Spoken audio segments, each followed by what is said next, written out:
Hey everybody, Tag Life Done Free. Hey, today we were going to get some backfill done on the community building, but before I do, I thought I would just walk you through and show you the water system and how it works. It's 100% off grid. It's all using rainwater. It's a very simple process. I promise you anybody can do it. It's just putting pieces together in a particular order. It is absolutely not hard, and I promise you can do it. This is important, and I really encourage everybody out there to go provide for yourself. Provide some of your own energy, water, food, sewer, all of these kind of things, because with it, it gives you security. It isolates you from all of the chaos that goes on around the world. It also makes it to where there are less fronts that the system can come after you at and less permission that you have to ask. So anyway, if you're interested in off-grid water, if you're interested in a simple rainwater system, come on, let's check it out.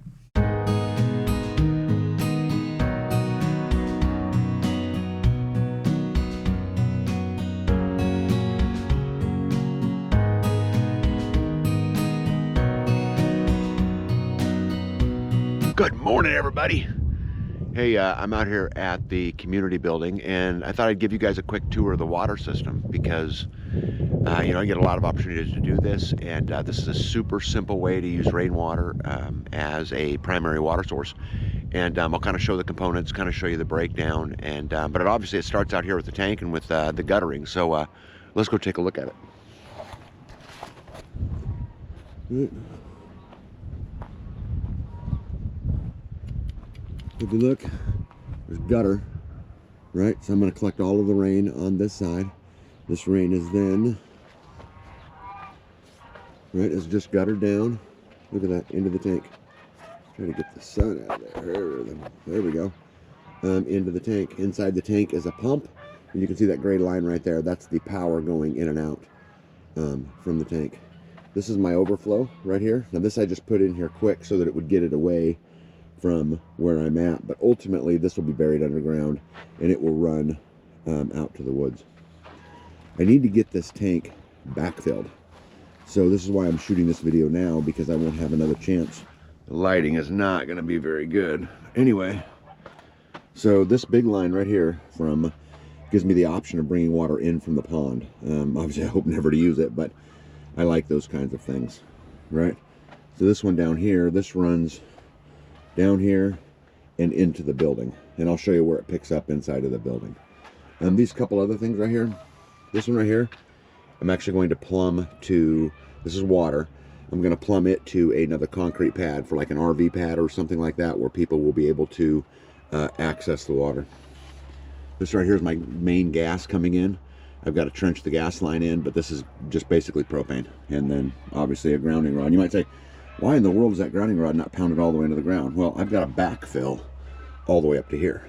So ultimately it won't be, but it just is today.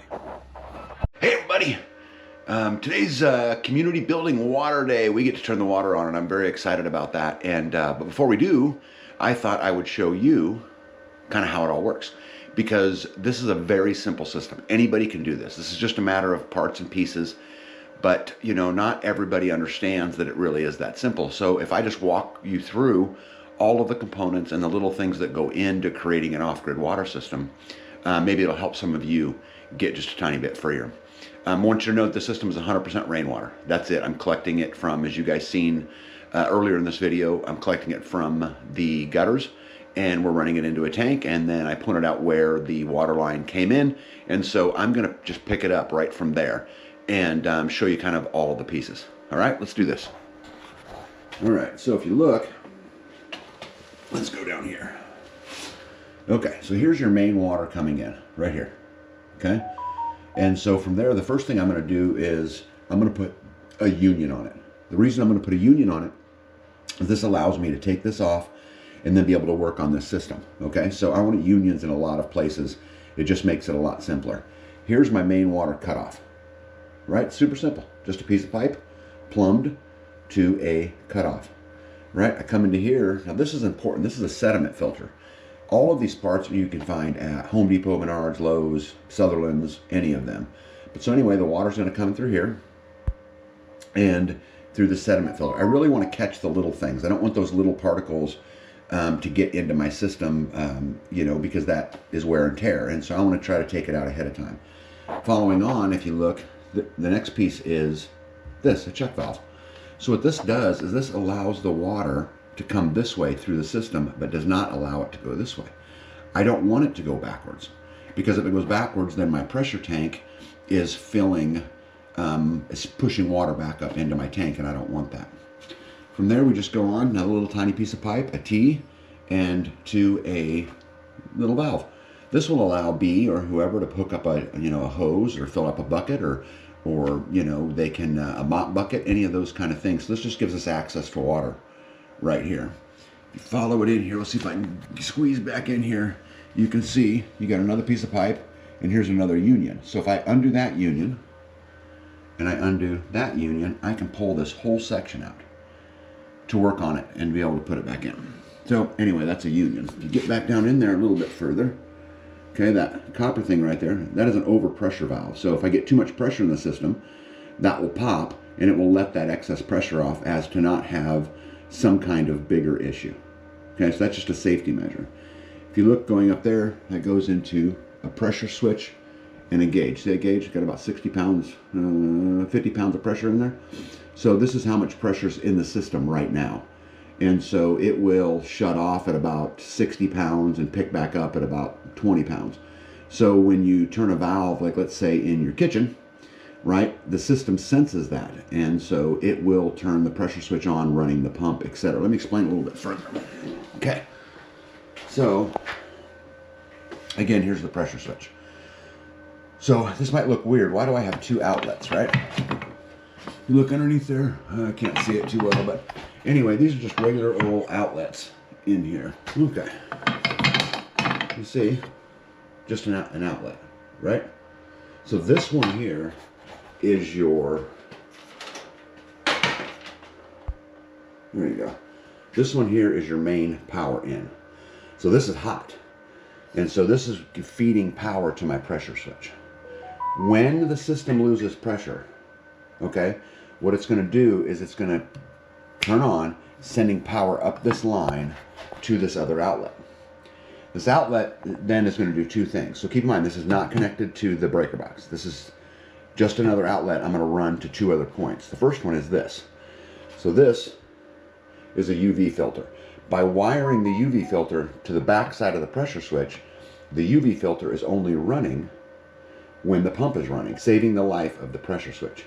But also, behind here, the wire that's ran into it, all the way over to this switch. This is my main kill. You see how it's off? On, off. So if I want the system on, I will just leave that on. The system will work just like it's supposed to. But if I'm going to be gone for an extended period of time, or maybe I'm not down here, and I just don't want the system to be left alone, I will be able to just kill the power. From this switch, it runs back to the tank, as I showed you earlier, to the pump. So when this is in the on position, this system's 100% active right now. And if you turned a faucet on, you would have power. Make sense? All right, so let's get back to our deal here.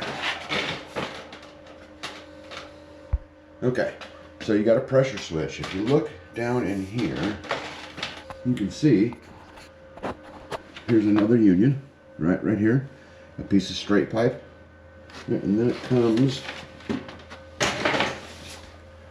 right to a T. Right, this is just a plug running up to a union. Again, I can disconnect this one, and now I can remove this piece, right, to an on-off. So again, if I turn this off, now this isolates the system again allowing me to work on it. This runs up here to an elbow, into a bulkhead, and into my wall. Now behind this wall, the plumbing then runs. Let's go back up here. Okay.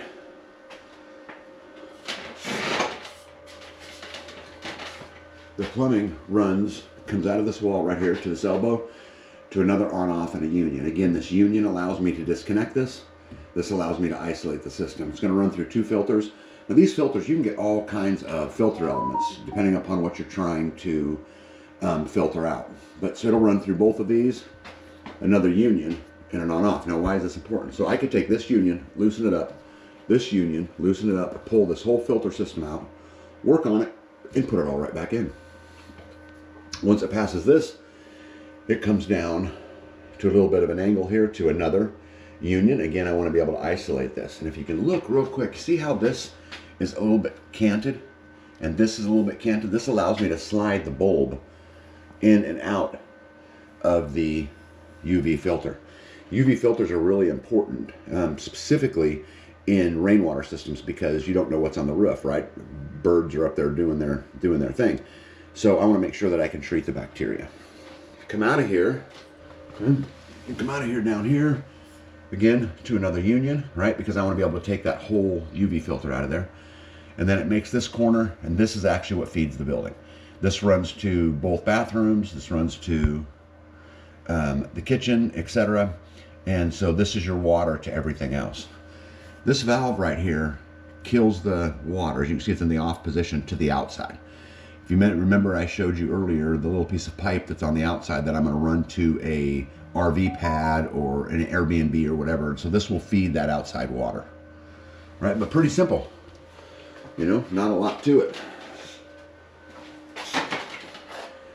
Since I'm in the room, real quick, let me give you a little walk around. So this is what I'm working on right now, which is my hot water heater. I got the vent in. This is really simple stuff now. It's really just a matter of connecting this one, and this one. Now I want to put unions in there. I want to put on-off switches in there and stuff. So this will take me just a little bit, but once I get this in, turn the propane on. Here's your main propane coming in. Remember, I showed you this one from the outside too. Once this comes in, I'll be able to turn it on. Boom. Then we have hot water. Over here, let's see here, we got the breaker box. Got that pretty much all wired in. And if you look to this side, there's the amazing grid down. Right, this is a 56 kilowatt hour system. This is what powers the entire community building. It's 100% off grid.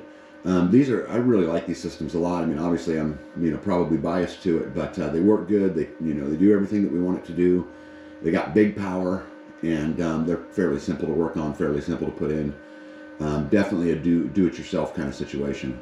But I need to, at some point here, I want to put a screen on the wall here so that we can monitor what the system's doing, the power coming in, the power going out, what we're using, and those things from a learning perspective. So I really like to put it on here, even though it's on my phone. I'd like to have it in here. That undone wall right there is the media center, and since I don't have it all hooked up, I don't have it finished in there yet. But ultimately, on the other side of that will be where all the media and all of those things will be. And then finally,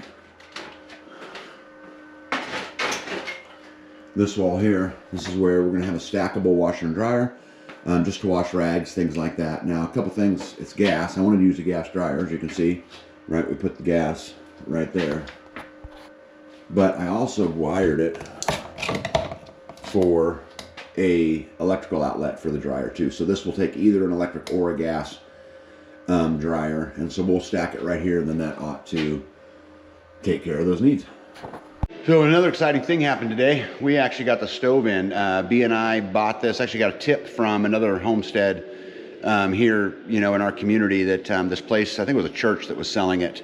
And so we bought this stove right here, as you can see. And it's got a griddle, and then it's got 6 burners. You don't see the burners because B has them, and they're trying to get this whole thing clean.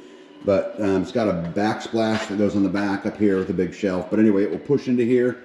You can see the gas line down there in order to connect it to propane. So this is where it will go. And I've been waiting on this stove because I got this little cabinet right here I want to pour the concrete countertop on. But I can't until I get the stove exactly to where I want it, because I want it to line up really good.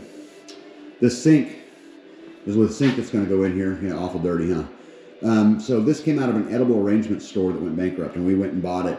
So this will be our sink. What I'm waiting on, the reason why it's not in, is if you look right here, you can see right there, there's a little crack in this faucet. So I can't repair that. I'm gonna have to order a new faucet. And I think B's already ordered it.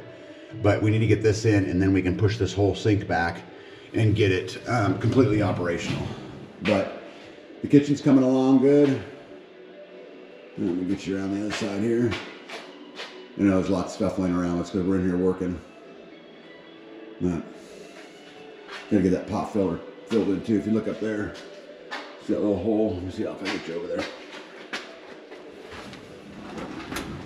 So this right here, This is for a pot filler. So when we put the stove in, I'll put a faucet that kind of folds and snaps away in here. And then B will be able to, or anybody will be able to fold it out in order to fill pots on the stove instead of having to pick them up out of the sink. Oh, today was a good day. We had some help here at the community building, and as you guys can see, a couple of them been trying to figure out, how do we seat the greatest amount of people in here?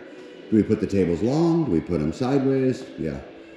Not my gig, not my zoo to manage, but it'll be interesting to see kind of what they come up with. But if you look, community building, almost complete. I'm hoping to get the floor layment done here pretty quick, but I need to get everything else done first. So we should be up and operational shortly. Well, I hope you guys, enjoyed the walkthrough of the water system. A couple points I wanted to make to you guys, though, is this is easily scaled up and scaled down. So you could scale this system down. You could use PEX instead of the hard pipe, which would obviously save money. You could use a smaller pressure tank. You could use a smaller outside tank. There's a lot of things you could do to save money, in an effort to do this. I'll also tell you that this system, I've got about $3,000 in, but understand that a couple $1,000s of that's the tank, right? The rest of the parts are fairly inexpensive as you just kind of piece it all together. Finally, I want to tell you guys this, doing for yourself and being able to create your own water systems and energy systems and sewer systems and, being able to do those things make you freer, because those are one less front that you have to go and fight on. And it's one less way that they can come in and, hang that stroke over your head and said, well, we'll give you water if you can have this much power if you. And, I don't ever want to be in a situation where the answer to the question is if you. So anyway, I hope you guys enjoyed it. I will see you guys soon.